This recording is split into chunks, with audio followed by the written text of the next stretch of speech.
So good morning to all of you. आज हम लोग पढ़ते हैं सीरीज रेजोनेंस। आज हम लोग पढ़ते हैं series resonance.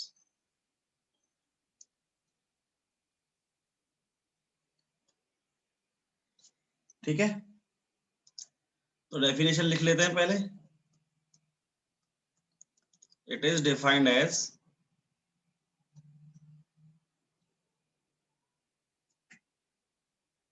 condition in a circuit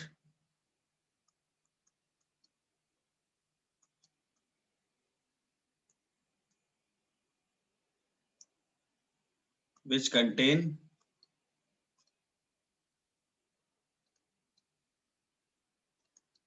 at least one L and C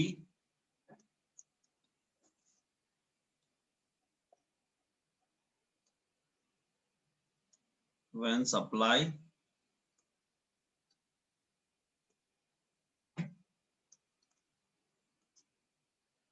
voltage and current are in phase।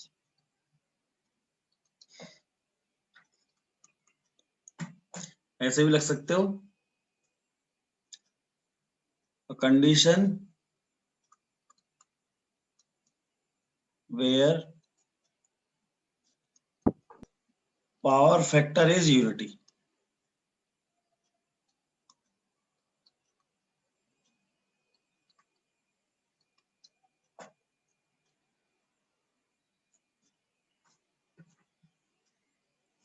Okay, इसका जो लेमन लैंग्वेज में जो मीनिंग है ना रेजोनेंस का, रेजोनेंस का जो एक्चुअल मतलब है ना वो ये है to be in step with applied voltage।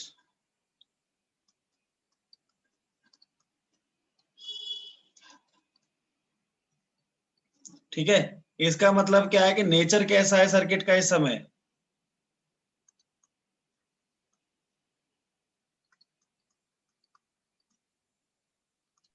Resistive और not. Clear? Yes yes sir. इसी का मतलब तो ये हुआ कि पावर फैक्टर उसका 0 है, 1 यूनिटी है। Yes sir. चलो, अब इसके बाद हम कर लेते हैं टाइप्स। तो टाइप्स इसके हैं दो। पहला आता है सीरीज, दूसरा आता है इसका पैरेलल। तो आज की क्लास में हम लोग खत्म करके रहेंगे सीरीज रेजोनेंस को। ठीक है, तो देखो सर। तो आज हम बात करते हैं सीरीज रेजोनेंस के बारे में। समझते चलिएगा, बहुत ही आसान आसान है। आप लोग ऑलरेडी आरएलसी सर्किट को देख चुके हो। ठीक है, यस तो sir. A series RLC circuit is said to be in resonance when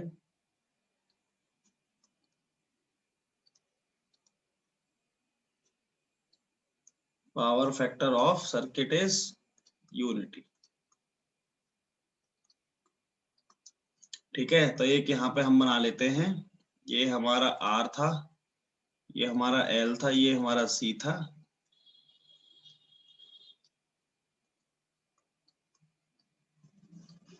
ये मैंने V दे रखा था, ये मेरा R L C, ये मेरा VC VL VR। क्लियर? तो यहाँ पे जो इम्पीडेंस था वो मैंने लिख रखा था RLC में R² plus XL minus XC का होल स्क्वायर। करंट मैंने लिखा हुआ था V/Z। क्लियर? अब देखो बात आती है कि रेजोनेंस कब अकर होता है। resonance occur when XL equal XL is to equal to XC. when power factor is Unity. and this happens when XL equals to XL equal to XC. XC. Okay, or it can be said that Z equals to R. Clear? अब देखो XL and XC both are function of F.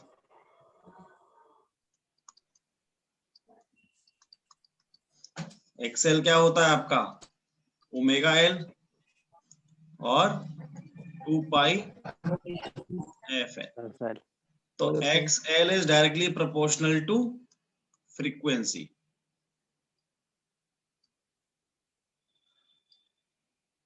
तो ये आप XL ले लीजिए और ये आप ले लीजिए फ्रीक्वेंसी, तो ये जो लाइन जाएगी, ठीक है, देखो XC is 1 upon omega C. This is 1 upon 2 pi FC. So XC is inversely proportional to the F. Hyperbola बनेगा,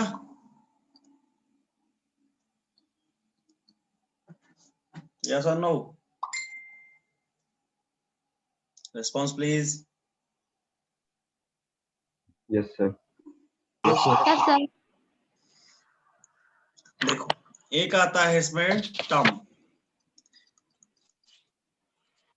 both are frequency dependent, both are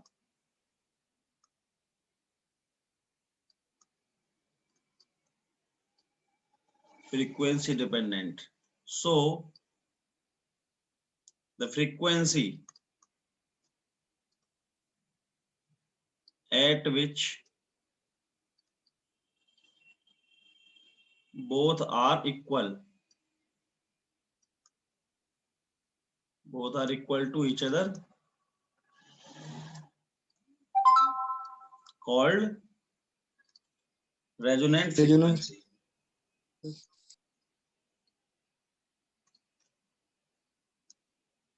तो रेजोनेंट फ्रीक्वेंसी क्या है? वो फ्रीक्वेंसी जिस पे एक्स और एक्स की वैल्यू बराबर हो जाए। तो पहला डेरिवेशन आता है आपका एक्सप्रेशन फॉर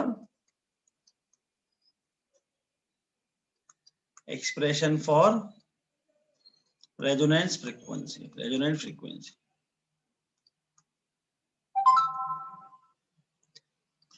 तो ये है आपका पहला स्मॉल डेरिवेशन। सो यहाँ पे हम क्या करेंगे, XL equals to XC place कर देंगे और उसको हम लोग ओमेगा एल ओमेगा एक सेकंड 1 upon omega C. बिल्कुल बिल्कुल 1 upon omega c. So we can write this omega r represent कर लेते हैं इसको, this is 1 upon LC, ठीक है। और in terms of frequency this is in terms of omega, in terms of omega. Now in terms of frequency XL equals to XC, this is 2 pi FL equals to 1 upon 2 pi FC. So यहाँ से FR जो निकल के आएगा which is 1 upon 2 pi under root LC. L by C. L by C होता कितना? ये सब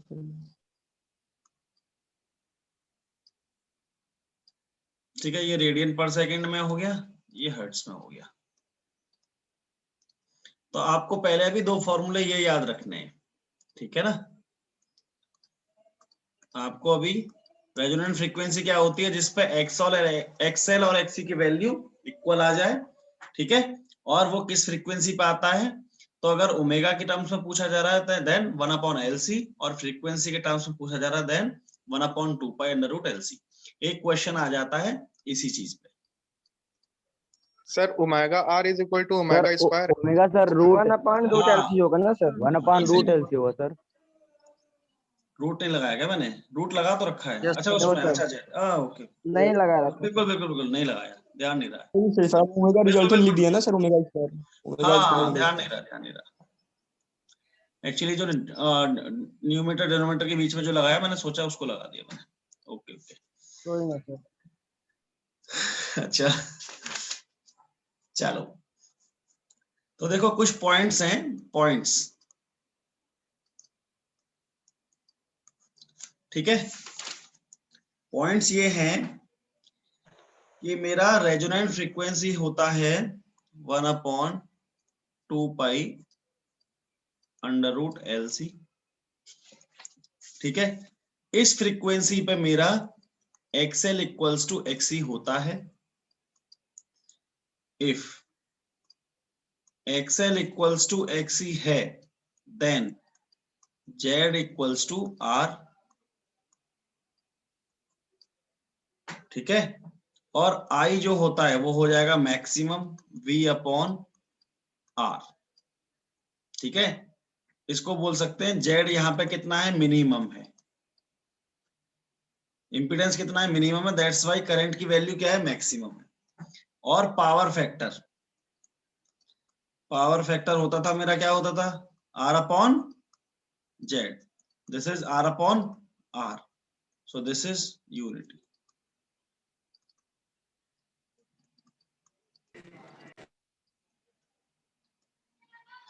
ये सबको समझ में आ गया होगा ना? Yes, sir. Yes, sir. अब देखो यहीं पे हम बात करते हैं वाई रेजोनेंस नीडेड। इसी रेजोनेंस सर्किट में सर, इसका रेजोनेंस सर्किट में सर जो रेजोनेंस फ्रीक्वेंसी होती है, क्या फिर घटाव बढ़ा सकते हैं सर? बिल्कुल घटाएंगे बढ़ाएंगे अभी थोड़ी देर में ही, सर बिल्कुल घटाएंगे बढ़ाएंगे, ठीक है। रेडियो सुनते हो कभी, रेडियो सुना है? Yes 93.5 red FM, yes sir 98.3, sir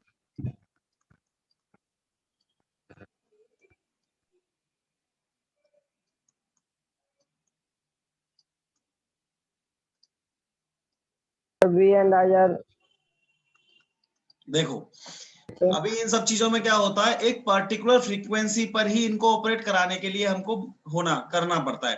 मतलब किसी सर्किट को अगर मैं किसी पर्टिकुलर फ्रीक्वेंसी पर ही ऑपरेट कराना चाह रहा हूं और सारी फ्रीक्वेंसियों पे वो ऑपरेट ना करे, तो उस काम के लिए मेरे को जरूरत है सीरीज रेजोनेंस की।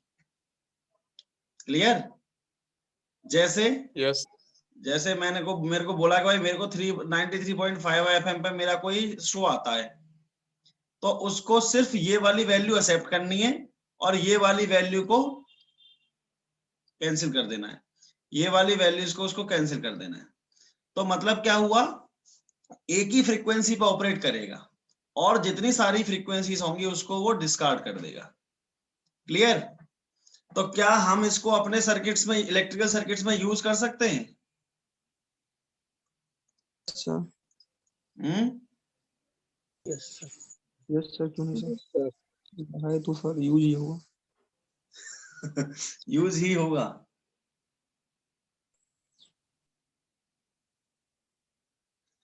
देखो अवॉइड करते हैं, ऐसा हो तो जाता ही है, हमारे हाथ में नहीं है ना, फ्रीक्वेंसी तो हो जाती है, लेकिन अवॉइड करते हैं। क्यों अवॉइड करते हैं, वाई?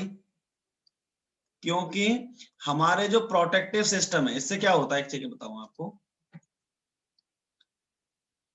ये क्या करती है ना, वोल्टेज को मैग्नीफाई कर देती है, voltage magnify, voltage magnification across L and C। इसकी वजह से क्या होगा, इसकी वजह से क्या होगा कि हमारे जितने भी प्रोटेक्टिव सिस्टम होंगे ना, जितने भी प्रोटेक्टिव सिस्टम होंगे, क्या क्या हो सकते हैं, फ्यूज, ठीक है, यस और no, Yes, sir. Yes, sir. Circuit breaker,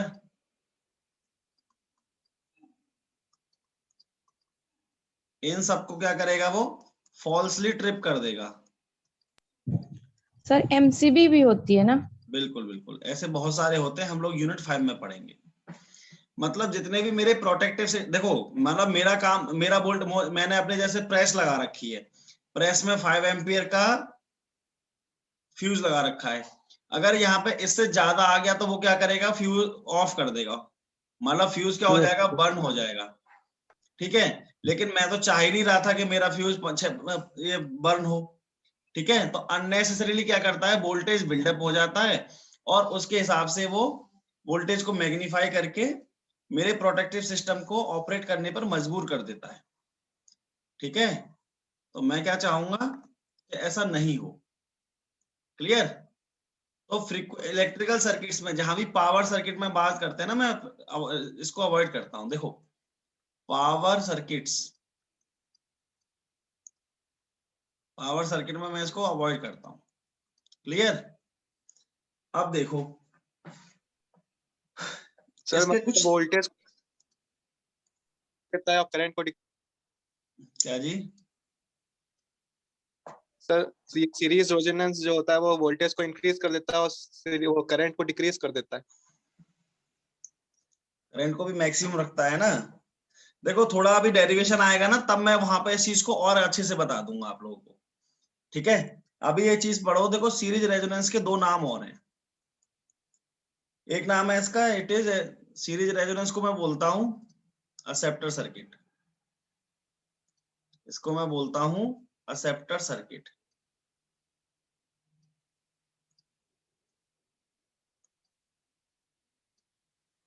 ऐसा क्यों? Because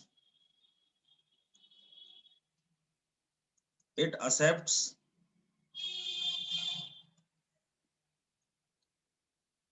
current at only one frequency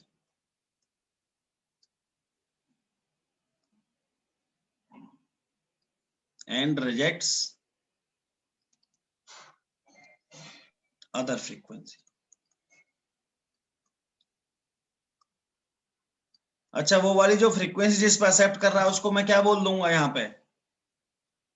ये जो फ्रीक्वेंसी की मैं बात कर रहा हूं, ये वाली की, तो ये फ्रीक्वेंसी कौन सी फ्रीक्वेंसी है? रेजोनेंट फ्रीक्वेंसी की तो बात कर रहा हूं। रेजोनेंट एक्सेप्टर रेजोनेंट फ्रीक्वेंसी मतलब रेजोनेंट फ्रीक्वेंसी को तो एक्सेप्ट करता है और उसके अलावा जितनी भी फ्रीक्वेंसी है उसको वो क्या कर देता है, रिजेक्ट कर देता है। इसीलिए इसका नाम क्या है, एक्सेप्टर सर्किट भी है। दूसरा इसका नाम है voltage resonance. Voltage resonance, voltage resonance इसका नाम क्यों है? तो देखो, voltage across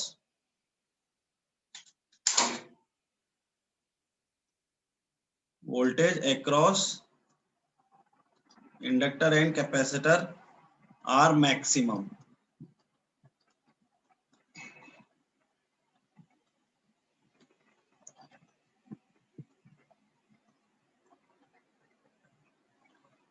Okay, so it is known as voltage resonance.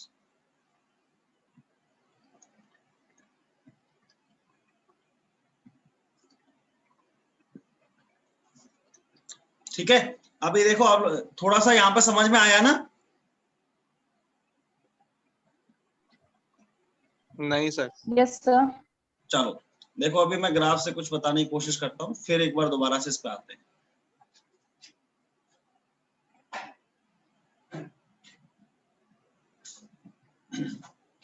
देखो, ये वाला सर्किट तो तुम लोगों को क्लियर हो ही रहा है, ठीक है ना? ये वाला सर्किट तो sir. क्लियर Yes, हो ही sir. रहा है कि यहाँ पे मेरा ये V है, इसकी वजह से करंट फ्लो हुआ, इसकी वजह से यहाँ पे जो वोल्टेज ड्रॉप होगा which is VR, this is VL and this is VC। Clear? Clear नहीं? Yeah. Okay, Yes, sir. देखो,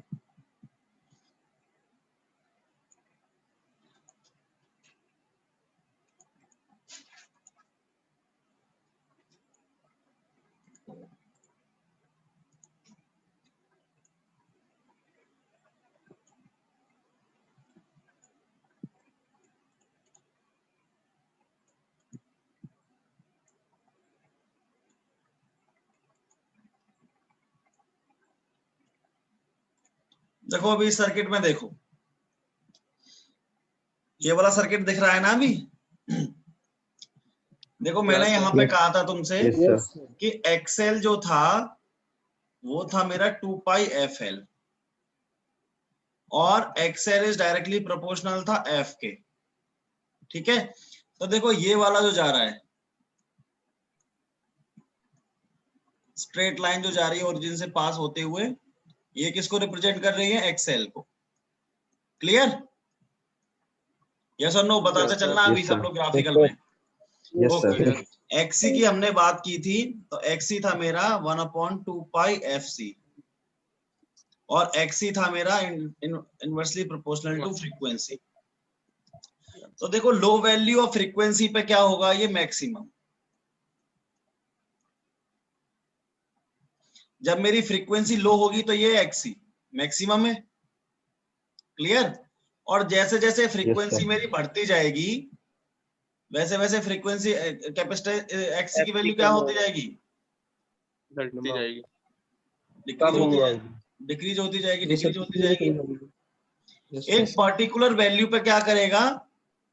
एक्सी इक्वल्स टू एक्सएल हो जाएगा। एक पर्टिकुलर फ्रीक्वेंसी पे क्या होगा?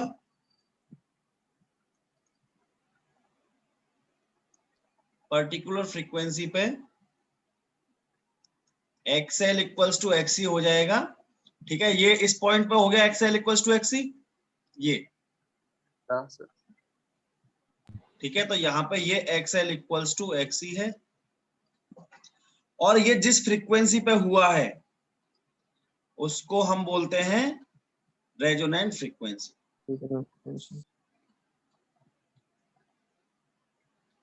क्लियर? तो ये मेरा है रिएक्टेंस, ये मेरा रिएक्टेंस और फ्रीक्वेंसी के ग्राफ है। ये मेरा एक्सएल एक्स वर्सेस एफ के बीच में ग्राफ है। क्लियर? Yes sir. अब देखो, अब देखो इस पॉइंट को अगर मैं रेफरेंस मानूं, तो इधर वाला जितना भी साइड है, ये वाला, ये कैसा नेचर शो कर रहा है अभी? कैपेसिटिव। कैपेसिटिव, क्योंकि यहाँ पे कैपेसिटेंस की वैल्यू हायर है, इस वाले रीजन में कैपेसिटेंस की वैल्यू ग्रेटर है। और इस पॉइंट के बाद ये वाला, इसमें सर्किट कैसा बिहेव कर रहा है? इंडक्टिव। इंडक्टिव। क्यों? क्योंकि यहाँ पे इंडक्टेंस की वैल्यू ज्यादा है। ठीक है, तो ऐसा हम समझ सकते हैं। कहीं कहां पे लिखे? हम लिखने का जगह नहीं बचता यार, चलो साइड में लिखते। ऐसा हम बात कर सकते हैं कि एट लो फ्रीक्वेंसी सर्किट कैसा बिहेव करता है? Capacitor. Circuit behaves as a capacitive. चलो एक पॉइंट ये हो गया। दूसरा point, at high frequency it behaves as an inductive circuit. तो ये बिहेव करेगा, सर्किट बिहेव्स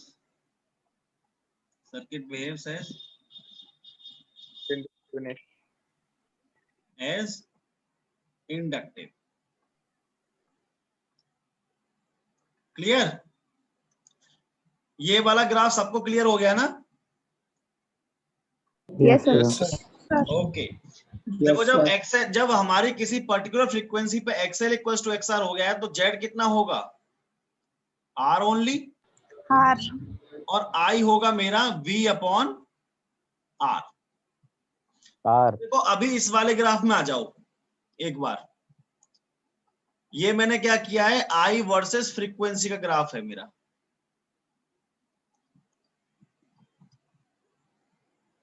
दिख रहा है? Yes sir. थोड़ा और बड़ा कर लेता हूं।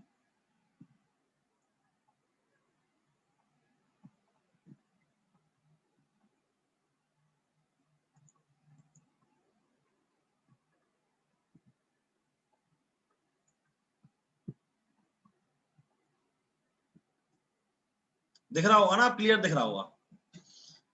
Yes sir. देखो ये मेरा इस तरीके से कैसे आया, ये कैसे पता चलेगा अभी? चलो अभी इसको थोड़ा देर रखो।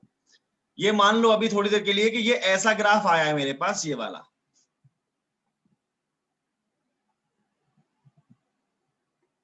यस और नो?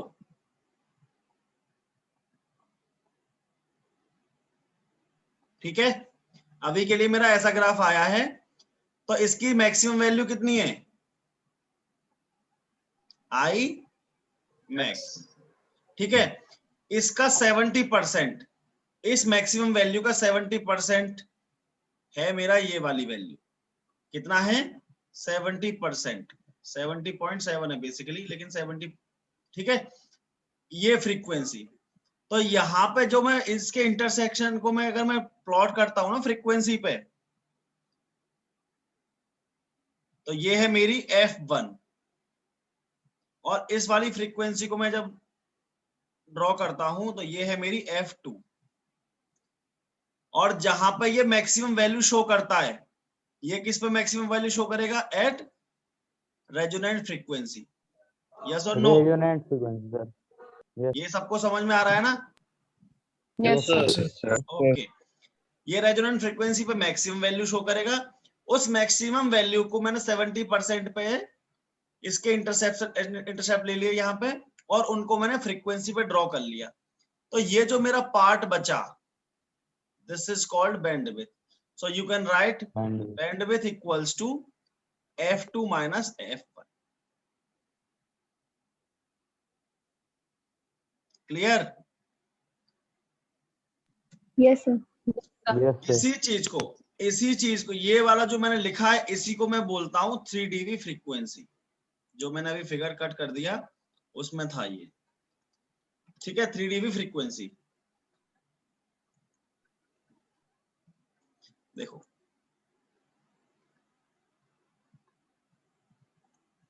ये सर दिख रहा होगा यहाँ पर, ये दिख रहा है ना? Yes sir. देखो I वर्सेस V का ही ग्राफ है ये भी, I वर्सेस F का। ठीक है, तो देखो ये मैक्सिमम वैल्यू, ये आया मेरा मैक्सिमम करंट, किस पे आया? रेजोनेंट फ्रीक्वेंसी पे। ये मेरी FR है, और इसको मैंने 70.7% पे इसको ये ड्रॉ किया, तो this is called 3dB frequency. इसको मैं बोलता हूँ 3dB फ्रीक्वेंसी। तो जब क्वेश्चन में 3dB फ्रीक्वेंसी आए तो इसका मतलब ये है बस। और ये जो वैल्यू है this is lower frequency. F1 को मैं क्या बोल रहा हूं यहाँ पे? Lower frequency. F2 को मैं क्या बोल रहा हूं यहाँ? अपर फ्रीक्वेंसी, Higher frequency. या हायर फ्रीक्वेंसी, अपर फ्रीक्वेंसी, जो भी। तो इस हिसाब से मेरा जो बैंडविड्थ आएगा वो आएगा मेरा F2 माइनस F। क्लियर हो गया सबको ये graph proper? Yes, sir. Okay sir एक डाउट है डाउट पूछिए प्लीज। करेगा सर। सर आई की जो सर 0.7071 आई मैक्स है, वहां पे सर आई की सर एक वैल्यू, आई की सर हम एक वैल्यू पुट कर रहे हैं सर, यहाँ पे डिफरेंट फ्रीक्वेंसी क्यों आ रही है? क्या सर हम आई की सर यहाँ पे एक वैल्यू दे रहे हैं, जैसे मान लीजिए सर 0.7071 आई मैक्स है, यहाँ पे सर हम आई की सर F2 पे भी एक सेम वैल्यू दे रहे हैं, FR पे भी सेम वैल्यू दे रही है। सर यहाँ मतलब डिफरेंट फ्रीक्वेंसी सर क्यों आ रही है? एक सेकंड, देखो तुम लोग, देखो ये वाला क्लियर हो गया, ये वाला ग्राफ हो गया, इस वाले की बात कर रहे हो? ओके वेट,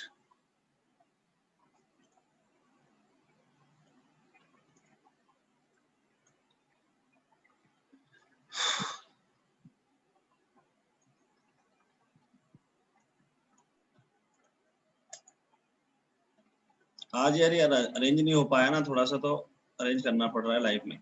देखो मैं एक चीज और ये बता रहा था आपको, ये वाली पहले तुम थोड़ा सा ये समझो तो आ जाएगा। देखो ये ग्राफ सब लोगों को समझ में आ रहा है? ये वाला ग्राफ, ये किसका ग्राफ है? Impedance, impedance versus frequency. ये Frequency. सारे Frequency. ग्राफों को आप अच्छी तरीके से ध्यान रखेंगे ना तो होता चला जाएगा। ठीक है, तो यहाँ पे जब मैंने बताया था ना एक कैपेसिटिव बिहेवियर यहाँ पे ज्यादा रहेगा और ये पर्टिकुलर। अच्छा, इस पर्टिकुलर पॉइंट पे कितना है इम्पीडेंस मेरा? के बराबर है।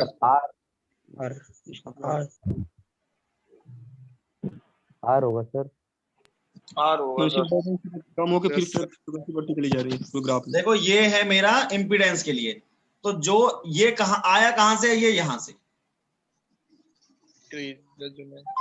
ये वाला ग्राफ तो मैंने एक्सप्लेन कर दिया था ना अभी, रिएक्टेंस वर्सेस फ्रीक्वेंसी वाला तो मैंने एक्सप्लेन किया है। Yes sir. इसको जब मैंने इम्पीडेंस में ये मैं Yes, sir. कन्वर्ट करके यहाँ लाया हूं तो ये है प्रॉपर ग्राफ इम्पीडेंस का। क्लियर? तो यहाँ पे Yes, ये sir. शो कर रहा है, पहले ही हम लोग डिस्कस कर चुके हैं, ये कैपेसिटिव बिहेवियर शो कर रहा है और ये शो कर रहा है अभी इंडक्टिव। Inductive. और पर्टिकुलर वैल्यू पे, फ्रीक्वेंसी की पर्टिकुलर वैल्यू पे जहां पे XL इक्वल्स टू XC है, वहां पे ये मेरा इंपीडेंस शो कर रहा है minimum impedance which is R, R. Z equals to R। तो Very अगर good. ये मेरा ऐसा ग्राफ है इंपीडेंस का, तो करंट का ग्राफ कैसा आएगा? इसका अपोजिट, Opposite आएगा सर। इसका अपोजिट आएगा, मतलब ये वाला आएगा कि नहीं आएगा?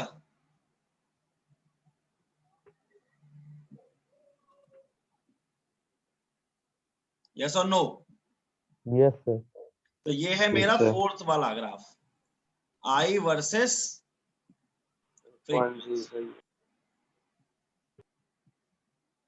I वर्सेस फ्रीक्वेंसी का।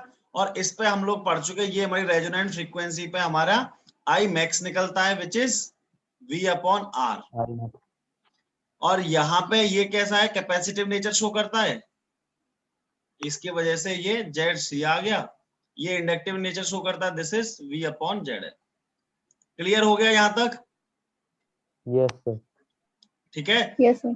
तो देखो मैंने बताया ना Yes, ये sir. आया कैसे। ठीक है ना, देखो इसमें एक चीज और रह गया है अभी, सारे ग्राफ कंप्लीट हो गए क्या? ये वाला देखो,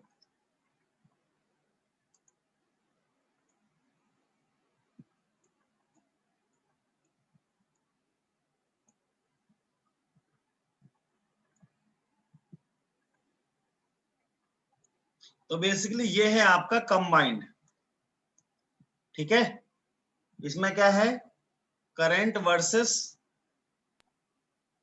Impedance Frequency है। versus frequency. और Impedance. Impedance versus Frequency. Frequency. ठीक है, तो ये आपका है करंट का, यस और no? Yes, Yes sir. sir. Yes, sir.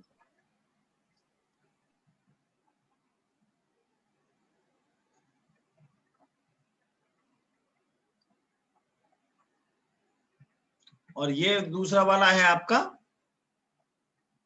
Impedance का.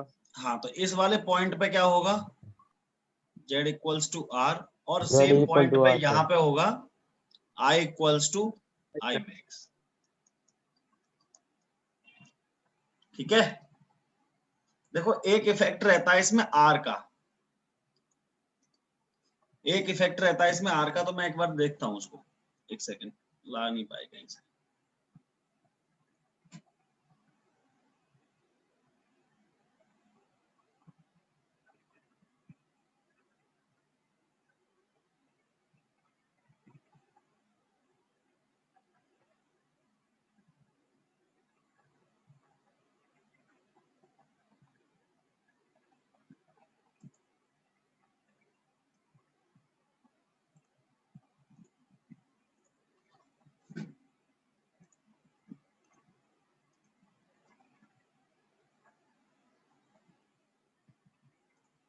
स्क्रीन विजिबल हो रहा है सबको? Yes, sir. Yes, sir. दोबारा ज्वाइन करो तो एक बार, टाइम हो गया ओवर।